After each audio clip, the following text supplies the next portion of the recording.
So I have to go over to my grandmother's house this morning.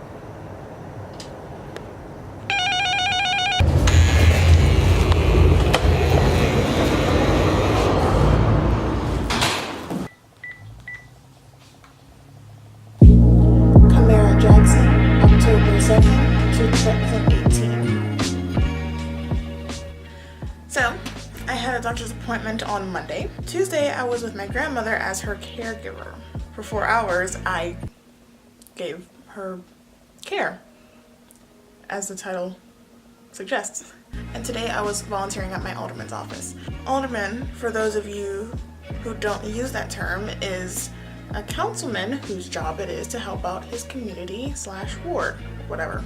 All that being said, today we're going to talk about cabin fever. For those of you who have never been through that or don't know what that is, those very odd situations, but again, whatever. It's this feeling you get when you stay in one place for too long. The textbook definition says that it's during the winter months, which is convenient because here are the symptoms. Itchiness, like a desire to scratch out the walls, feeling trapped. Isolation that ultimately leads to my favorite symptom, depression. And for me, cabin fever is seasonal, just like my depression. But it's also like PTSD because I grew up with it, which makes me wary of having to go through it and more susceptible to it. My parents had me at an older age and they raised me like an only child, which means I spent a lot of time cooped up in my house. The time when most people are out and about, I was at home. But being an adult and going through this is way more different than going through this as a kid. Being unemployed and an online student sounds like a good mix if you're purposefully choosing not to work. But when the situation is that no one is accepting you, that seasonal depression is looking really thick in it. But from someone who has maybe 15 years of experience going through this emotionally painful cycle, I have 2 ways you can combat it. When I wake up, no matter what time of day that is, I get up, go downstairs to brush my teeth because my toothbrush is in the downstairs bathroom. It just stayed there.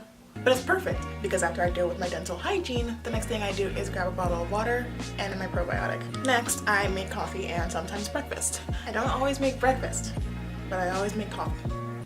Which reminds me, tune in next week when I talk about addiction.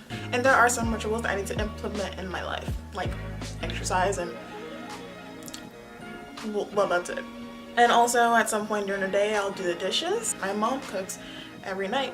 And I'm here, so I was like, why the hell not? Just do the dishes. But in a state like this, rituals are important. I remember even when I was at my lowest, even the simple advice of just cleaning up your area helps a lot. Cleaning up around you can help clear your mind, or if anything, it doesn't make you feel worse. And since the stress and anxiety I have currently during this feverish state stems from the fact that I feel worthless, it feels nice to give myself a purpose. Just a reminder to all of us who are sick, we all do have a purpose. Sometimes you just have to make one for yourself, that's all.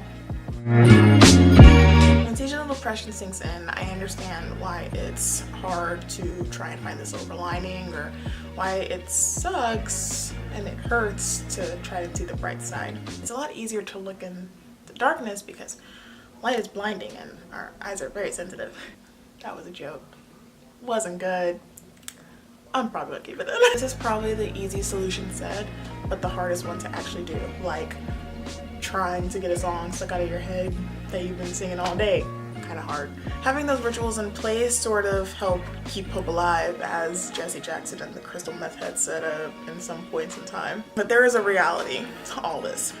Just like cabin fever or seasonal depression or stress and anxiety, hope comes in waves. You either miss it completely, you hop on at the last second, or you ride it for as long as you can. All of these, hell, the name seasonal depression, it's in the title, it's not forever. Sometimes the best thing to do is to keep floating until your next opportunity comes to fight. So you may be wondering how I'm doing.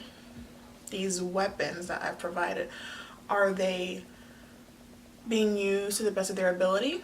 In light of keeping up with this optimistic theme that you may have gathered from this whole thing, I will say this.